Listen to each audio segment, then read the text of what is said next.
পলাশির প্রান্তর থেকে 260 বছর পরে হলো নতুন করে এই দেশের মানুষ আবার জাগবে, আবার প্রতিবাদ করবে।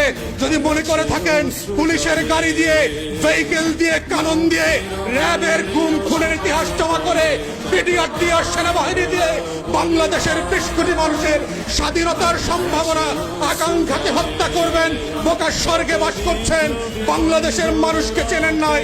তারা নতুন করে যখন জাগবে, আওয়ামী লীগের কাফন কেনার টাকা পাওয়া যাবে না, কবর দেওয়ার মাটি পাওয়া যাবে না।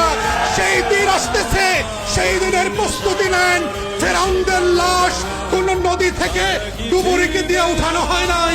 এই ফেরাউনদের লাশও বাংলাদেশের মানুষ ডুবুরি দিয়ে উঠাবে না, কোন হুজুর জানাজা পড়বে না, কোন কবর এই লাশ নেবে না। সেই দিনের অপেক্ষায় বাংলাদেশের 20 কোটি মানুষ।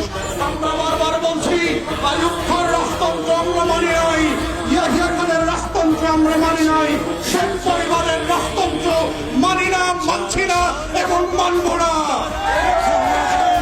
ছেলে মেয়েরা যখন ভোটার বিরুদ্ধে পাবলিক বিশ্ববিদ্যালয়গুলোতে আন্দোলন করছে, তখন আজকে মাত্র আমরা দেখলাম বরিশালে, কুমিল্লাতে, চট্টগ্রামে, ইভেন শাহবাগে আজকে পুলিশের সাজোয়া গান দিয়ে আমার দেশের তরুণ তরুণী শিক্ষার্থীদের উপরে গুলিবর্ষণ করা হচ্ছে, লাঠিচার্জ করা হচ্ছে।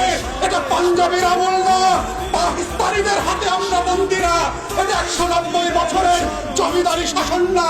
যদি কেউ মনে করে থাকে বাংলাদেশে এখনো জমিদারের শাসন চলছে, ব্রিটিশ বেনিয়ারা বাংলাদেশ দখল করে রেখেছে, আমরা প্রত্যাখ্যান করছি এবং বলে রাখছি, বাংলাদেশে গণতন্ত্রের যে লড়াই হয়েছে, সেই রক্ত দিয়ে মুক্তিযোদ্ধারা বাংলাদেশ স্বাধীন করেছে, সেই বাংলাদেশ আমরা ফেরত আনবো।